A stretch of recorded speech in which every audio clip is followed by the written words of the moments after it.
સુરતમાં ડ્રગ્સ વેચતો યુવક નીકળ્યો ભાજપનો સક્રિય કાર્યકર।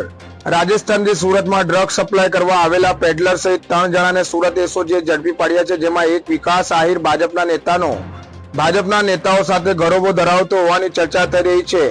ગૃહ રાજ્યમંત્રી હર્ષ સંઘવી અને ભાજપના પ્રદેશ પ્રમુખ CR પાટીલ સાથેના આહિરના સોશિયલ મીડિયા પર ફોટા વાયરલ થયા છે।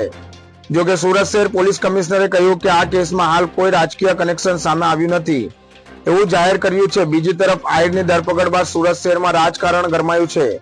આપ અને કોંગ્રેસના નેતાઓ ભાજપને ટાર્ગેટ કરવા માંડ્યા છે।